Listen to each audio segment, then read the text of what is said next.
రూపాంతర కొండ మీద యేసుతో ఉన్నటువంటి ముగ్గురు శిష్యుల్లో ఒకడైన పేతురు గారు యేసు ప్రభుతో చెప్తున్నారు, ప్రభువా మనం ఇక్కడ ఉండుట మంచిది, అయితే 3 పర్ణశాలలు కడతాను అని యేసుక్రీస్తుతో చెప్పాడంట.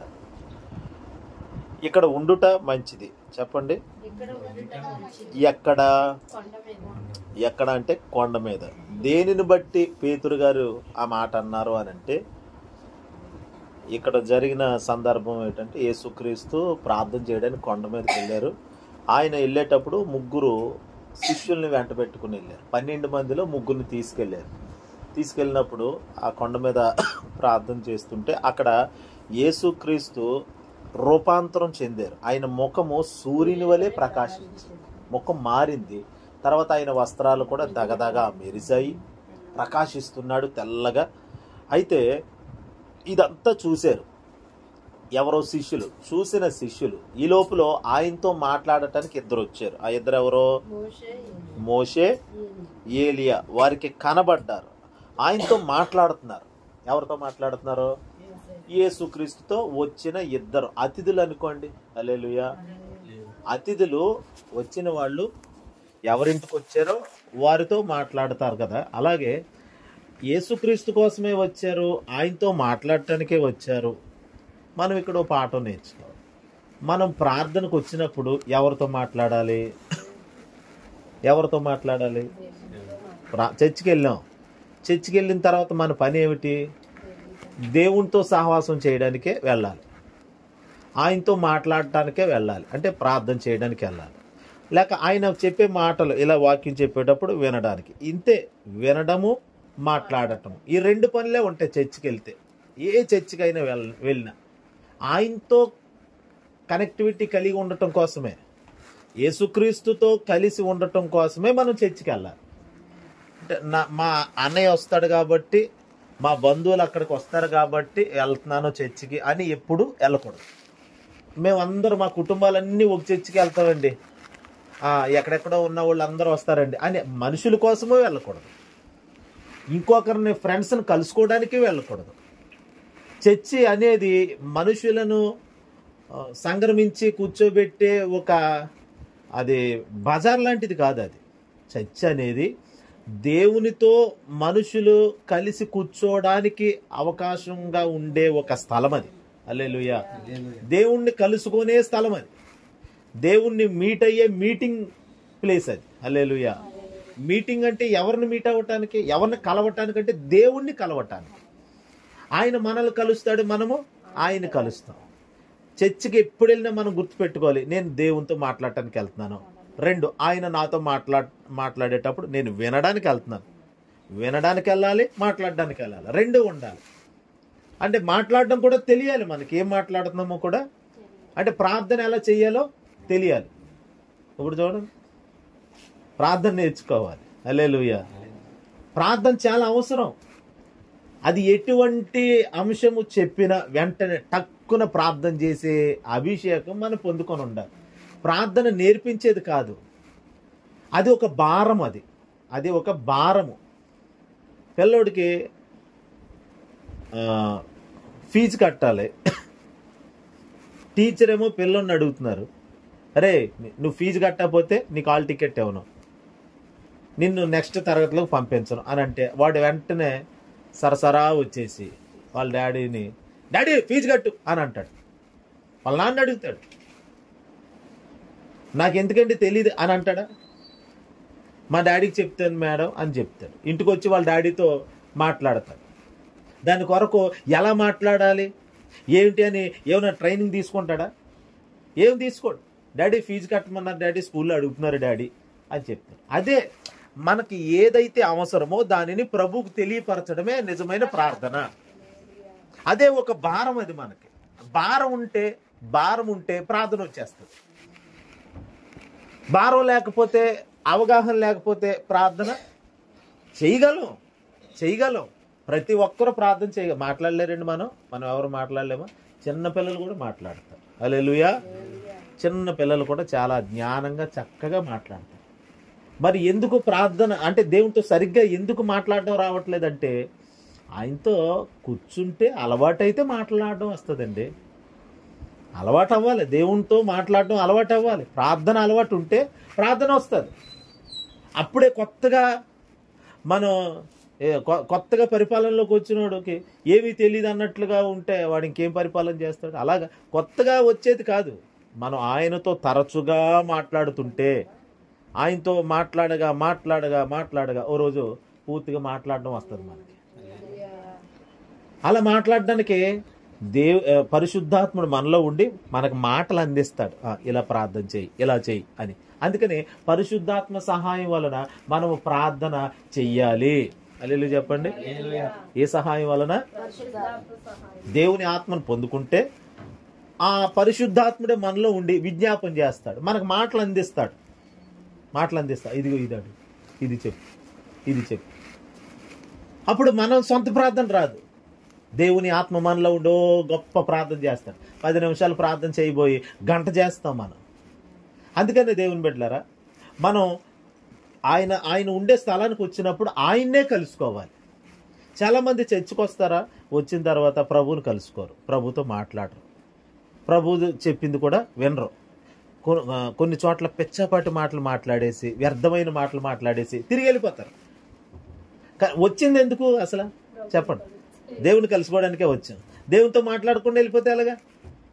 దేవునితో మాట్లాడాలి, ఆయన చెప్పేది కూడా మనం వినాలి. ఈ 2 పనులు నిమిత్తమై దేవుని మందిరానికి వెళ్ళాలి. అంటే దేవుడు మాట్లాడుతుంటే వినడానికి వెళ్ళడం అంటే ఎంత గొప్ప విషయం చెప్పండి.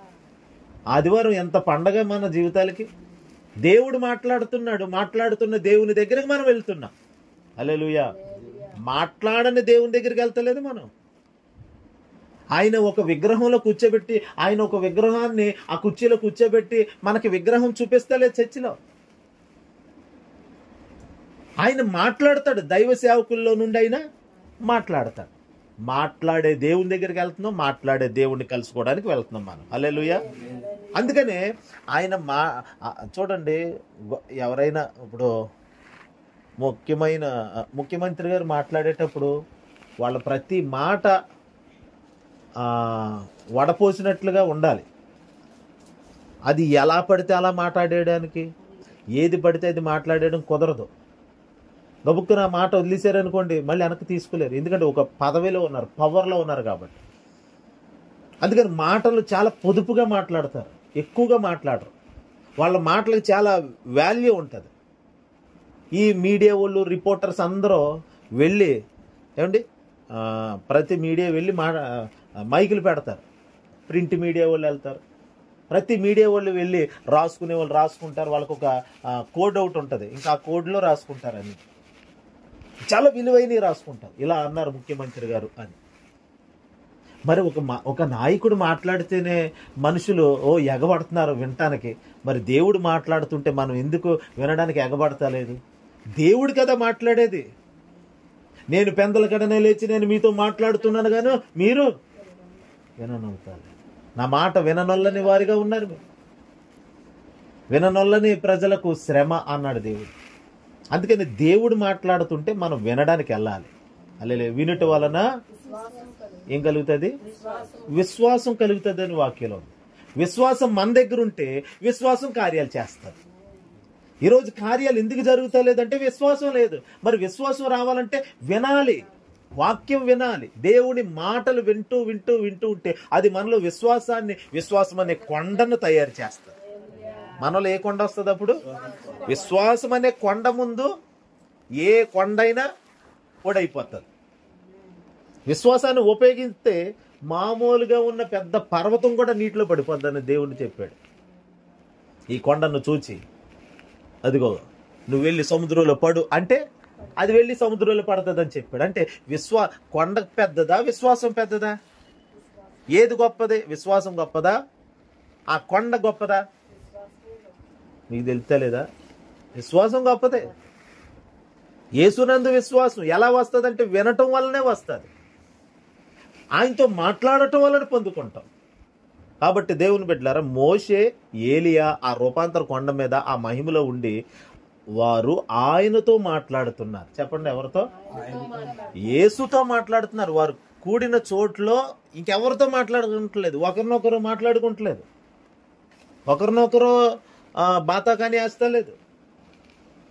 ఏం తిన్నావు, ఈ చీర ఎంత, లేకపోతే ఇది ఎంత కొన్నావు, ఇలాంటి ఏమీ లేవు. ఇక దేవునితోనే మాట్లాడుతున్నారు. హల్లెలూయా. ప్రభుతో మాట్లాడుతున్నారు. హల్లెలూయా. అయితే ఇప్పుడు ఇదంతా చూసిన పేతురు 4వ వచనంలో ఏమన్నాడు చూడండి. మత్తయి సువార్త 17 4వ వచనం. అప్పుడు పేతురు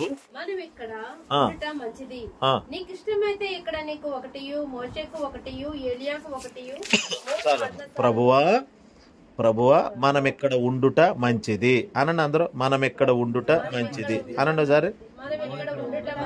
పిల్లలు చెప్పండి రా, ఎక్కడ ఉండుట మంచిదిరా? హల్లెలూయా. ఎక్కడ ఉండుట మంచిది? ఇక్కడ ఉండుట మంచిదా? కోటం అయిపోద్ది ఇప్పుడు, ఇక్కడ ఏముండదు ఇక. అది అంటే దేవుడు ఉన్న చోట్ల ఉండుట మంచిది, ఇక్కడ ఉండుట మంచిది. ఒక మహిమను చూస్తున్నారు, దేవునితో మాట్లాడుతున్న ఇద్దరు వ్యక్తులు చూస్తున్నారు. పాత నిబంధనలో ఉన్నటువంటి మోషే, ఏలియా వాళ్ళు కూడా కనబడ్డారు. అంటే వాళ్ళకి మరణం లేదా? లేదు, మహిమలో ఉన్నారు కదా, అందుకే మరణం లేదా. చనిపోయిన వాళ్ళు ఎలాగొచ్చారండి? ఏలియా ఎప్పుడో వెళ్ళిపోయాడు కదా, మోషే ఎప్పుడో వెళ్ళిపోయాడు కదా దేవుని దగ్గరికి, మళ్ళీ వచ్చారేంటి? అవును, వాళ్ళు బ్రతికే ఉన్నారు. అంటే మహిమలో ఉన్న వాళ్ళు, దేవునితో సహవాసం చేసేవాళ్ళు ఎప్పటికీ బ్రతికే ఉంటారు, వారికి మరణం ఉండదు. హల్లెలూయా చెప్పండి. ఏముండదు? మరణం ఉండదు. మరణమును కూర్చుని యాతనలో ఉండవాళ్ళకి, ఎందుకంటే మహిమలో ఉన్నారు కాబట్టి. మహిమను కలిగిన వారికి మరణాన్ని కూర్చిన భయమే ఉండదు. అందుకనే ఈ శిష్యులు కానీ, యేసుక్రీస్తు శిష్యులు కానీ, ఇంకా తర్వాత సేవ చేస్తున్నటువంటి మిషనరీలు కానీ మరణానికి భయపడలేదు. వాళ్ళు ఈ కొత్త నిబంధనలో కూడా సేవ చేసేటప్పుడు అపోస్తలుల కాలంలో చాలా మందిని చంపేశారు. స్టెఫన్ అనే ఒక శిష్యుని కూడా రాళ్లతో కొట్టి చంపేశారు. యాకోబు అనే శిష్యుని కత్తితో నరికి చంపేశారు. పేతురు గారిని తలకిందులుగా సిలువ వేసి చంపేశారు. అపోస్తుడైన పౌల్ని ఖడ్గంతో నరికి చంపేశారు. ఇలా మరొక బాప్తిస్మిచ్చే యోహాను గారిని తల నరికి చంపేశారు. అలాగే పద్మాసు దేపలో యేసుక్రీస్తు శిష్యుడు సహోదరుడు కూడా ఆయనకి యోహాను నూనె కళాయిలో వేసేసారు, సలసల మరుగుతున్న నూనెలో వేసేసారు. మరి వాళ్ళు భయపడలేదు. మరణానికి మీరు ఎందుకు భయపడలేదు? పాలీకార్ప్ అనే ఒక శిష్యుడు ఉండేవాడు. పాలీకార్ప్. ఆ పాలీకార్ప్ అనే శిష్యుడిని అంట పట్టుకొని రోజుకి ఒక మాంసం ముక్క తీసేసేవారు. సువార్త ప్రకటిస్తున్నాడు. ఒకరోజు చంపలేదు, రోజు శరీరంలో ఒక మాంసం ముక్క కోసి తీసేవారు. అలాగా తీసేవారు రోజు. ఆయన ఏమన్నాడు అంటే చనిపోయే ముందు, ఇప్పుడు చెప్పు నీ యేసుక్రీస్తుని ప్రకటించి ఇప్పుడు అని అంటే, అతను అన్నాడు, ఇన్నాళ్ళు ఈ ఒక్కనోరే యేసుక్రీస్తుని ప్రకటించింది, ఇప్పుడైతే నా శరీరంలో ఇన్ని గాయాలు పెట్టారు కదా, ఇవన్నీ బోళ్ళన్ని నోర్లు అన్నాడు. ఒక్కొక్క గాయము ఒక్కొక్క నోరు. హల్లెలూయా. ఒక్కొక్క గాయము ఒక్కొక్క నోరు. మీకు చాలా థ్యాంక్స్, నాకు ఎన్నో నోర్లు తెరిచారు మీరు అన్నాడు. అంటే మరణానికి అంటే ఎందుకు భయం లేదంటే, నాకు మరణానికి మించిన మహిమ ఉన్నది. నాకు ఈ మరణం నన్ను ఏం చేయదు. శరీరానికి వస్తుంది మరణం అంతే, కానీ నా ఆత్మకు మరణం లేదు. నేను మహిమను కలిగి ఉంటాను నేను. అందుకే నా జీవితానికి మహిమ ఉన్నది. మహిమలో ఉండటం మంచిది, మహిమకరమైన స్థలములో ఉండటం మంచిది, ఆయనతో నివాసం చేయటం మంచిది. పాత నిబంధనలో ఉన్నటువంటి మోషే, ఏలియా అక్కడ కనబడుతున్నారు. యేసుక్రీస్తు శిష్యులు కనబడుతున్నారు. వాళ్ళ టీం లీడర్ అయినటువంటి యేసయ్యతో మాట్లాడుతున్నారు వాళ్ళు వచ్చి. హల్లెలూయా. యేసుక్రీస్తు కంటే పూర్వం నుండి ఉన్న వాళ్ళే. అంటే భౌతికంగా చెప్పాలంటే యేసుక్రీస్తు కంటే మామూలుగా వాళ్ళు సీనియర్స్. వాళ్ళు వచ్చి యేసుక్రీస్తు దగ్గర వినయముగా మాట్లాడుతున్నారు. హల్లెలూయా. ఇక్కడ సీనియారిటీ కాదు, సిన్సియారిటీ ముఖ్యం. ఇక్కడ వాళ్ళందరికీ మహిమనిచ్చి మహిమకరమైన సేవని జరిగించింది ఎవరు? యేసయ్యే. ఆత్మరూపిగా ఉండి మోషేకు తోడుగా ఉన్నాడు ఆయన, ఏలియాకి తోడుగా ఉన్నాడు ఆయన ఏలియా సేవలో. హల్లెలూయా. ఇప్పుడు ఆయననే వారు కలుసుకున్నారు ఆ రూపాంతర కొండ మీద. ఇప్పుడు ఈ ముగ్గురిని చూస్తున్నారు. యేసయ్యని చూస్తున్నారు, చెప్పండి, మోషేని చూస్తున్నారు, ఏలియాని చూస్తున్నారు. ఎవరు చూస్తున్నారు? శిష్యులు. వాళ్ళెవరు? అపోస్తలులు. వాళ్ళ పేర్లేంటి? పేతురు, యాకోబు, యోహాను. ఈ ముగ్గురు, 12 మందిలో ముగ్గురునే తీసుకొచ్చాడు యేసయ్య కొండ మీదకి. ఇప్పుడు యేసయ్యతో మాట్లాడుతున్న ఆ ఇద్దరిని, పాత నిబంధనలో ఉన్న మోషే, ఏలియాని, యేసుక్రీస్తుని, ఈ ముగ్గురు చూస్తున్నారు. మా ప్రభు ప్రార్థన చేస్తున్నాడు, అదిగో మహిమను కలిగి ఉన్నాడు. ఈ లోపల ఇదిగో ఏళ్ళు వచ్చారు, అదిగో మోషే, అదిగో ఏలియా, అదిగో అని ఇలా చెప్పుకుంటూ బోధకుడా బోధకుడా మనం ఇక్కడ ఉండుట, హల్లెలూయా, ప్రభువా మనం ఇక్కడ ఉండుట మంచిది. దేవుని బిడ్డలారా, మహిమలో ఉండుట మంచిది. ఇప్పుడు మనం ఇలాగ వాక్యం ధ్యానం చేస్తున్నాం, ఇలా ధ్యానం చేయటం మంచిది. ఆయనను స్తుతించుట, యెహోవాను స్తుతించుట మంచిది. స్తుతి చేయుట యథార్థవంతులకు శోభస్కరము. వారికి ఒక సత్కార్యము చేసిన దాంతో సమానం. స్తుతించేవారంటే, స్తుతించడం అంటే గొప్ప కార్యం అది. హల్లెలూయా. ప్రార్థన చేయడం మంచిది. ఏది మంచిదో మనం ఎంచుకోవాలి, మనం ఎంచుకొని దాన్ని చెయ్యాలి. హల్లెలూయా. మంచిని ఎంచుకొని చేస్తే అది ఆశీర్వాదంగా మారుతుంది. దేవుని బిడ్డలారా, ఈ రాత్రి ప్రభు చెప్పేది ఏంటంటే, మంచిది మనం ఇక్కడ ఉండుట మంచిది. ఎక్కడ? మహిమలో ఉండుట మంచిది. మహిమను మంచిగా ఎంచుకోవాలి. లోకము మంచిది కాదు, లోకపు ఆశలు మంచివి కాదు. లోకము గతించిపోతుంది, లోకపు ఆశలు గతించిపోతాయి, లోకపు తీరు, లోకపు విధానాలు అన్నీ మరుగైపోతాయి. కానీ మహిమే నిలబడి ఉంటుంది. దేవుని మహిమే శాశ్వత కాలం ఉంటుంది. దేవుని మహిమ యుగ యుగాలు ఉంటుంది. నిత్యము నిలిచేదే మహిమ. ఆ మహిమనే మనం కోరుకోవాలి. హల్లెలూయా. ఇప్పుడు మహిమకరమైన స్థలంలోకి వచ్చి ఇక్కడ ఉండుట మంచిది తెలుసా అన్నాడో తెలియక అన్నాడో పేతురు. అతడు ఒకవేళ మామూలు అక్కడ మరి ఏ పరిస్థితిని చూసి ఇక్కడ ఉండుట మంచిది అన్నాడో, కానీ నేను నిజం చెప్తున్నాను, మనము మహిమలో ఉండుట మంచిది. మనకు మహిమే మంచిది. ఎందుకంటే మరణం మనల్ని ఏం చేయలేదు కాబట్టి. మహిమను కోరుకోలేదనుకోండి, మహిమ మన జీవితంలో లేదనుకోండి, మహిమ గనుక మన జీవితంలోకి లేకపోతే ఇదిగో మట్టితోనే ఉండిపోతాం. మహిమను కలిగినటువంటి ఆదాము అవ్వలో మహిమలో ఉండి అన్ని తృప్తిగా తిన్నారు. చెమట పట్టలేదు అప్పుడు వాళ్ళకి. ఏం పట్టలేదు? చెమట పట్టలేదు వాళ్ళకి. ఎప్పుడైతే మహిమను కోల్పోయారో ఒళ్ళంతా చెమట పట్టేస్తుంది. చెమట బిందు అనేది పుట్టకుండా ఉండే జీవితమే మహిమకరమైన జీవితం ఆదామావుకి. అంటే కష్టం, శ్రమ ఏమీ లేదు. దేవుని స్తుతించడం, ప్రార్థించడం, ఇది తప్పితే ఏం తెలియదండి వాళ్ళకి. కానీ మనకు అవి తప్పితే అన్నీ తెలుసు. ఇప్పుడు ప్రార్థన తప్పి, వాక్యం తప్పి, స్తుతించడం తప్పి, పాటలు తప్పి, అవి తప్పి అన్నీ తెలిసిపోతున్నాయి. నేను అంటున్నాను, ప్రార్థన, వాక్యము, పాటలు, స్తుతించడం ఇవి తప్ప మిగతా ఏం తెలుసుకోకపోయినా పర్లేదు. అవి తెలుసుకుంటే మనం ఆశీర్వాదకరంగా ఉంటాం. ఒకప్పుడు అవే కలిగి ఉన్నారు వాళ్ళు. అందుకనే వాళ్ళు అప్పటికప్పుడు ఫలించిన ఫలాలు అలా కోసుకొని తినేవారు. ఏదేం తోటలో ఆదాం యాపిల్ అలా అలా తినేవారు. ఇప్పుడే యాపిల్ ఎక్కడో నుండి వస్తాయి కదండి. యాపిల్ సిమ్లా నుండో బొమ్మలా నుండో వస్తుంది. అది సిమ్లా గెమ్లో ఎక్కడ నుండో వస్తాయి. మొత్తం మీద వస్తాయా? అవి రంగు వేసేస్తారండి, చూపిస్తారు కదా అప్పుడప్పుడు ఈ యూట్యూబుల్లో. రంగు వేసేస్తారు. తర్వాత అవి ఎప్పుడో బయలుదేరుతాయి. ఎప్పుడు పండింది? చెట్టు నుండి పండిన ఎన్ని నిమిషాలకో కానీ ఆ ఫలం తింటే అప్పుడే దాని విటమిన్స్ మనలోకి వస్తాయంట. మరి ఎన్ని రోజుల తర్వాత తింటున్నాం చూడండి. మరి మళ్ళీ అన్నీ అడుగుతాం, అర డజన్ 100కి, హల్లెలూయా, ఈ అర డజన్ 100కి, లేదు 70 అదేమో 200 అంటాడు. ఇలా బేరవాడితే ఆడేం చేస్తాడో, నీకు వేస్తానని చెప్పి ఆడు లోపల పోయి వేస్తాడు. ఇంటికి తెచ్చుకొని ఈ మనిషి లవో దివో అంటా ఉంటుంది. అందుకని శ్రేష్టమైన కొనుక్కొని తింటారు చాలామంది. నేను అసలు ఆదాముకి కొనుక్కునే పని లేదు ఆ రోజు. అలా అలా ఫలించింది పండు, అలా కోసుకుని కరుక్కుమని కొరుక్కు తినేసేవాడు. హల్లెలూయా. అది ఎంత ఆశీర్వాదకరంగా ఉండేది చెప్పండి ఆదాముకి అవ్వమ్మకి.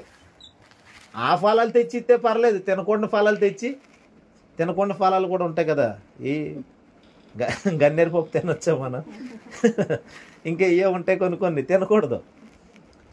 అయ్యి అంటే చచ్చిపోతారు తింటే, కొన్ని తింటే. అలాంటి దేవుడు ఇది తినొద్దని చెప్పాడు. అదే కోసుకుని వచ్చి తినేసి ఆదాంకి ఇచ్చింది. ఏమైందంటే మహిమ పోయింది. పాపము అంటే ఆజ్ఞాతిక్రమము, దేవుని మాటకు లోబడకపోతే, దేవుని మాట వినకపోతే మహిమ పోతాదే. చెప్పండి, ఏం పోతుంది? అందుకని ప్రభు ఇప్పుడు పరిశుద్ధాత్ముడు మనలో ఉండి దేవుని వాక్యం వినేటట్లు చేస్తున్నాడు. ఆయన అందరూ వినేవారిగా ఉండాలండి. వినడం కనుక నేర్చుకోకపోతే, లోబడటం నేర్చుకోకపోతే మహిమను కోల్పోయే ప్రమాదం ఉందని మర్చిపోకూడదు. వాళ్ళు వినలేదు కాబట్టి, లోబడలేదు కాబట్టి, విధేయత చూపలేదు కాబట్టి మహిమను కోల్పోయారు. తెలుసా? ఈరోజు యేసుక్రీస్తే మన పక్షంగా తండ్రికి విధేయత చూపించి ఆ మహిమంతా మన మీదకి తెచ్చాడు. ఇప్పుడు మనకి మహిమ ఇచ్చాడు. ఆయన ఇచ్చిన మహిమను మళ్ళీ పోగొట్టుకోకూడదు. మనలో మహిమ ఉందా లేదా చెప్పండి, అంటే చెప్పండి. మహిమ ఉన్నది మనకి, అయితే అది బయటికి రావాలి. దేవుని బిడ్డల మహిమకరమైన జీవితం ప్రభు మన కొరకు సిద్ధం చేశాడా? సిద్ధం చేసిన ఈ జీవితంలో దేవుని మహిమ మనం కోరుకోవాలి. ప్రభా, నీ మహిమ నాలో నుండి లోకానికి కనబడాలి నాయన. ఎవరి మహిమ అది చెప్పండి? దేవునిది. దేవుని మహిమ ఎవరికి ఇచ్చాడు? మనకిచ్చాడు. ఒకప్పుడు ఆదాముకి ఇస్తే పోగొట్టుకున్నాడు. మళ్ళీ యేసు ప్రభు వచ్చి మనందరి నిమిత్తమైనటువంటి శిక్షా ఫలము ఆయన మీద వేసుకొని ఆ బాధ అంతా ఆయన భరించి మహిమను మళ్ళీ తెచ్చి మనకి ఇచ్చాడు. ఆ మహిమను మనం ఇంకా తీసివేసుకోకూడదు, మహిమలోనే ఉండాలి. పేతురు అంటున్నాడు, మనం కూడా ప్రభువా మనం ఇక్కడ ఉండుట మంచిది. ఎక్కడ? మహిమలో ఉండుట మంచిది. హల్లెలూయా. ఇక్కడ ఉండుట మంచిది. తర్వాత చదవండి. ఇక్కడ నీకు ఒకటియు, మోషేకు ఒకటియు, ఏలియాకు ఒకటియు 3 పర్ణశాలలు కట్టుదనని యేసుతో చెప్పెను. అతడు ఇంకనూ మాట్లాడుచుండగా, ఇదిగో ప్రకాశమానమైన యొక్క మేఘము వారిని కమ్ముకొనెను. ఇదిగో ఆయన నా ప్రియ ఇదిగో ఈయన నా ప్రియ కుమారుడు, ఈయన యందు నేను ఆనందించుచున్నాను, ఈయన మాట వినుడని ఒక శబ్దము మేఘములో నుండి పుట్టెను. పేతురేమో, ప్రభువా మనం ఇక్కడ ఉండుట మంచిది, 3 పర్ణశాలలు కడతాను, 3 గుడారాలు కడతాము ఒక్కొక్కరికి. అంటే యేసు ప్రభుకి ఒకటి, మోషేకి ఒకటి, ఏలియాకి ఒకటి, ముగ్గురికి 3 కడతాము. మేము మీ దగ్గర ఉండిపోతాం, ఇక్కడే ఉండిపోతాం. మరి అంటే భూలోకంలో ఉన్న పరిచర్య ఏం చేస్తావు అంటే? భూమి మీద ఇంకా కొండ కింద పరిచర్య బోల్డ్ ఉంది. ఆ రూపాంతర కొండ మీదే ఉండిపోతే ఎట్లా? మహిమ అక్కడే ఉండిపోతే కదా, ఆ మహిమ వ్యాపించాలి, మహిమ విస్తరించాలి. పేతురు పొరబడి, ప్రభువా మనం ఇక్కడ ఉండుట మంచిది, మహిమలో ఉండుట మంచిదే, కానీ మహిమ మన నుండి బయలుదేరాలి. మహిమ కావాలి నాలో ఉండాలి అని కోరుకోవడం ఎంత ప్రాముఖ్యమో ఆ మహిమ మనలో నుండి బయటికి రావాలి. దేవుని మహిమ బయటికి రావాలి. మనం మాట్లాడితే మహిమగా ఉండాలి, మన క్రియలు మహిమగా ఉండాలి, మన ప్రవర్తన మహిమకరమైన ప్రవర్తనగా ఉండాలి. హల్లెలూయా. మహిమ అనేది ఎలా బయటకు వస్తుంది? అబ్బా వీళ్ళ మాటలు చక్కగా ఉంటాయండి, చాలా చక్కగా మాట్లాడతారండి దేవుని మాటలు. ఈమె ఎంత బాగా ప్రార్థన చేస్తుందండి, ఈమె ప్రార్థన చేస్తే కార్యాలు జరుగుతాయండి. అదే మహిమ. ఆ ప్రార్థనలో మహిమ ఉండాలి. డొల్లు ప్రార్థన, సొల్లు ప్రార్థనలు చేస్తే అందులో మహిమ రాదు. ఆ ప్రార్థనలో సొల్లు ఉంటుంది. ప్రార్థన చేసి సొల్లు గారిచి పడుకుని పోతారు. అసలు ప్రార్థనలో ఏముండాలి? మహిమ రావాలి. హల్లెలూయా. ప్రార్థనలో మహిమ ఉండాలి, వర్తమానంలో మహిమ ఉండాలి. ఇలా కూడుకొని ఆ వినుట ద్వారా మహిమ రావాలి దేవునికి. ఆసక్తిగా వినాలి. వాక్యం అంటే చెవు కోసేసుకోవాలి. ఇప్పుడు మనం తింటాం కదండి, హోటల్కి వెళ్ళాం, ఫ్యామిలీ అంతా హోటల్కి వెళ్ళావు 10 మంది. వెళ్ళిన తర్వాత అక్కడ తినేటప్పుడు ఎవరు మాట్లాడకుండా తింటారా చెప్పండి? ఏం చేస్తారు? లాజరన్నా అబ్బా ఇది వేసుకో, ఇది చాలా బాగుంటుంది, ఈ కూర వేసుకో, ఇది చాలా సూపర్ ఉంది, ఇది నేను వేసుకున్నా, నువ్వు కూడా వేసుకోరా రే ఎబి, అది వేసుకో, ఇది వేసుకో అని అంటే మాటలు. అబ్బా సూపర్, ఇది సూపరు, అది సూపర్ అంటూనే తినేసి ఆడు తెచ్చిన బిర్యానీ మొత్తం ఈడితే లాగించేసి మొత్తం ఇంకో కుండ కోసం చూస్తాం. అలా మాట్లాడుకుంటూ తింటాం కదా. అదే దేవుని వాక్యాన్ని ఎంజాయ్ చెయ్యాలి. మనం వాక్యం వినేటప్పుడు ఆ రుచి, ఆ దేవుడు నాతో మాట్లాడు, ఎస్ ఐ రిసీవ్ అనుకోవాలి. హల్లెలూయా, నేను స్వీకరిస్తున్నాను ఈ మాట చెప్పొచ్చు. ఇప్పుడు వాక్యం వినేటప్పుడే ఎస్ ప్రభు నేను నమ్ముతున్నాను ఈ మాట అని నోటితో మీరు చెప్పొచ్చు. ఇప్పుడు నేనేమనేను? హల్లెలూయా. మధ్యలో మీకు లేచి గంతేయాలంటే దేవా ఈ వాక్యాన్ని బట్టి నేను గంతులేస్తున్నాను, నీకు స్తోత్రం అని గంతులేయచ్చు. ఇతర దేశాల్లో చూడండి, పాస్టర్ గారు ఏం చెప్పరు, ఆయన చెప్పుకుంటూ వెళ్ళిపోతారా. ప్రజలు ఎంజాయ్ చేస్తారు, వాక్యంలో లేచి గంతులు వేసేస్తారు, ఐ రిసీవ్ అంటారు. మధ్యలో పాస్టర్ గారు రిసీవ్ అని చెప్పండి అని ఏం చెప్పడు, వాళ్ళ లేచి గంతులేస్తారు. ఎస్ లార్డ్, ఆ వాక్యం నాకు, ఆ వాక్యం నేను తీసుకుంటున్నాను, నేను విశ్వసిస్తున్నాను అని అంటే ఫీల్ అవుతారనమాట. వాక్యాన్ని ఫీల్ అవ్వాలి మనం. హల్లెలూయా. ఎంత కొట్టినా కానీ అలా ఉంటున్నాడంటే అది ఏమనుకోవాలి చెప్పండి అసలు. హల్లెలూయా.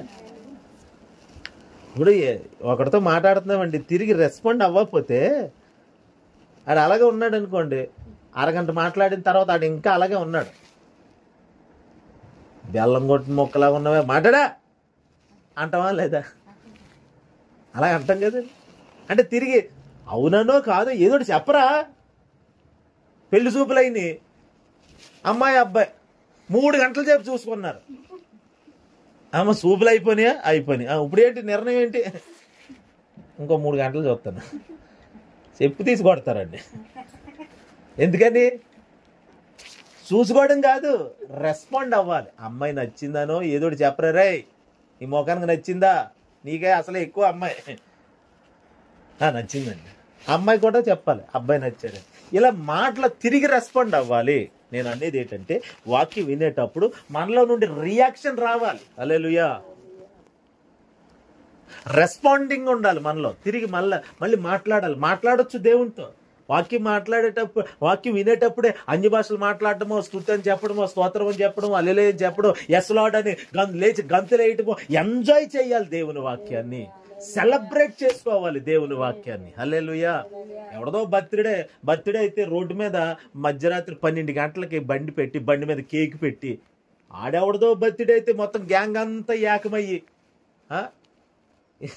ఈ గ్యాంగ్ అంతా ఏకమయ్యి ఓ చోట చేరి గంతులు వేసేస్తారు. ఓకే, ఎంత 200 రూపాయలు కేక్ తెచ్చి అడవడి చేసేస్తారు. ఆడిది కదా బర్త్డే, మీకేంటారో సంబంధం అంటే, అవును ఆడి బర్త్డేని వీళ్ళు సెలబ్రేట్ చేసుకుంటున్నారు. మరి టూ మచ్గా చేస్తున్నారు రోడ్ల మధ్యలో, చాలా చాలా దారుణంగా, ఇతరులకు ఇబ్బందిగా. ఎన్నాళ్ళు లేవు ఇలాంటి. ఇప్పుడు వచ్చిన ట్రెండింగ్ ఫాలో అవుతున్నారు. చూడండి దేవుని బిడ్డలారా. అందుకనే మన జీవితంలో దేవుని వాక్యాన్ని మనం రెస్పాండ్ అవ్వాలి, వాక్యాన్ని స్వీకరించాలి. అసలు నేను నమ్ముతున్నాను ప్రభు ఈ వాక్యం. మధ్యలో మధ్యలో అన్య భాషలు మాట్లాడుతూ స్తుతిస్తూ, హల్లెలూయా. అలాగా ప్రతి దానికి దేవుని వాక్యానికి మనం రియాక్ట్ అయితే తప్పకుండా అది మనలో ఫలిస్తుంది. పడిన విత్తనం పడినట్లుగా ఉండిపోతే ఎలాగండి? దానికి నీరు పెట్టాలి కదా. అదే నీరు పెట్టడం అంటే స్తుతించడమో ప్రార్థించడమో మధ్యలోనే, ఎప్పుడో కాదు. ఇంటికి వెళ్ళాక దేవా వాక్యం విన్నానైనా, ఇంటికి వెళ్ళాక మళ్ళీ ప్రార్థన చేయరు. వాక్యం వినేటప్పుడే ఇది జరగాలి మన జీవితంలో. హల్లెలూయా. చూడండి, అక్కడ 3 పర్ణశాలలు కడతాము, మేము ఇక్కడ ఉండిపోతాము అని అంటుంటే, అప్పుడు ఆకాశం నుండి ఒక మేఘము వారిని కమ్ముకుందంట. ఎవరిని? పేతురుని, యాకోబుని, యోహాన్ని కమ్ముకుంది. చుట్టూ కమ్ముకుంటే ఆ మేఘములో నుండి, ఆకాశంలో నుండి ఒక శబ్దము వినబడుతుంది. ఏమని? ఇదిగో ఈయన నా ప్రియ కుమారుడు, ఈయన మాట వినుడి. చెప్పండి, ఇదిగో ఈయన నా ప్రియ కుమారుడు, ఈయన మాట వినుడి, ఈయన యందు నేను ఆనందించుచున్నాను, ఈయన మాట వినుడి. అదిగో చూడండి, ఎవరి మాట వినాలి ఇప్పుడు? యేసయ్య కోసం ఆకాశములో నుండి పరలోకములో నుండి ఒక శబ్దము సాక్ష్యంగా వినబడుతుంది. ఏమనంటే, ఇదిగో ఈయన నా ప్రియ కుమారుడు, ఈయన యందు నేను ఆనందిస్తాను. అంటే ఇప్పుడు తండ్రికి ఎవరు అంటే ఆనందం, ఎవరంటే సంతోషం, దేవునికి ఎవరంటే సంతోషం అంటే మహిమలో ఉండేవారంటే సంతోషం. మహిమలో ఉండేవారిని బట్టి తండ్రి ఆనందిస్తాడు. ఇప్పుడు మన కుటుంబం మహిమలోనే ఉందనుకోండి, దేవుడు చాలా ఆనందిస్తాడు.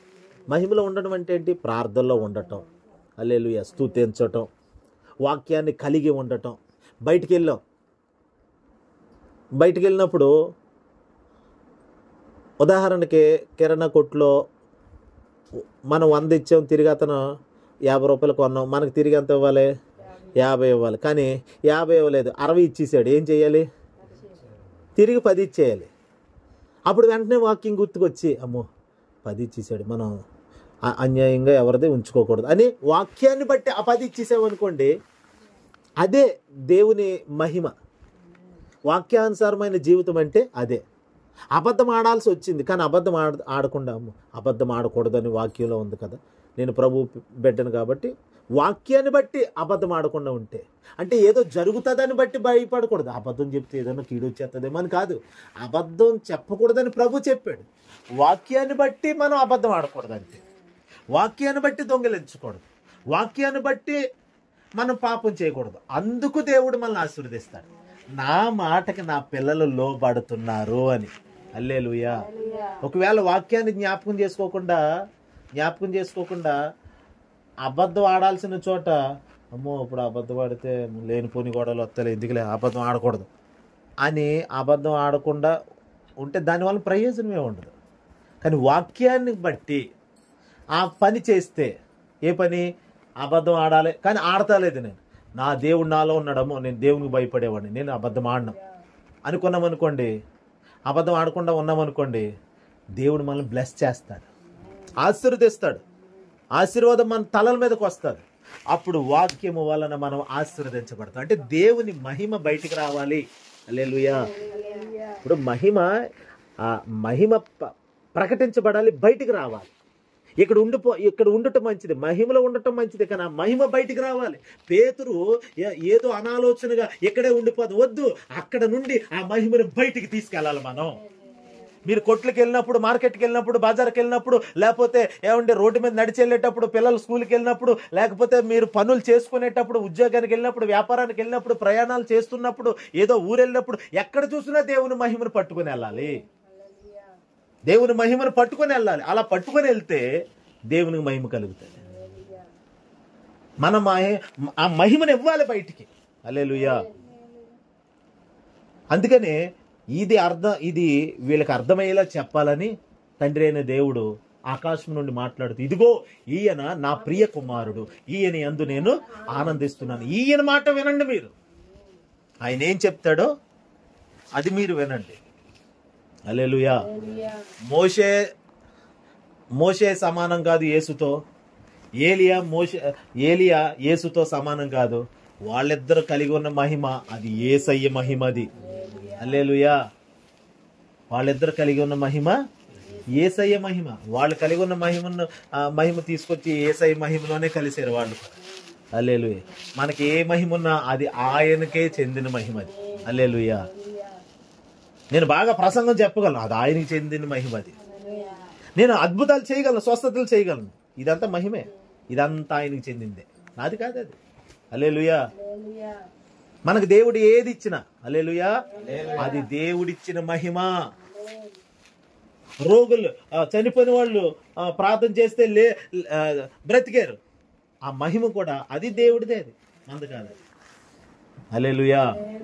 కాబట్టి దేవుని బిడ్డలారా, మనలో నుండి మహిమ బయటికి రావాలి. మహిమకరమైన జీవితం జీవించాలి ఈ భూమి మీద. మహిమలో ఉండటం మంచిది. ఆ మహిమ లోకానికి ప్రకటించబడటం, మన ద్వారా అనేకులకి తెలియబడటం, యేసయ్య మహిమ ప్రజలు చూడటం చాలా అవసరం. మన ద్వారా వాక్యాన్ని సెలబ్రేట్ చేసుకోవాలి. దేవుని మహిమను పట్టుకెళ్ళాలి. మనం ఎక్కడికి వెళ్ళినా కానీ వట్టివారిగా మనం ఉండకూడదు. హల్లెలూయా. ఆకాశంలో నుండి పుట్టిన శబ్దం అంటుంది కదా, ఇదిగో ఈయన నా ప్రియమైన కుమారుడు. ప్రియమైన వాడు అంటే మహిమను మోసేవారు దేవునికి ప్రియమైన వారిగా ఉంటారు, ఇష్టంగా ఉంటారు. దేవుడు తనకి ఇష్టమైన వారి కొరకు వాళ్ళు ఏ చిక్కుల్లో ఉన్నా కానీ విడిపిస్తాడంట, ఏ బంధకాల్లో ఉన్నా కానీ తెంచేస్తాడంట.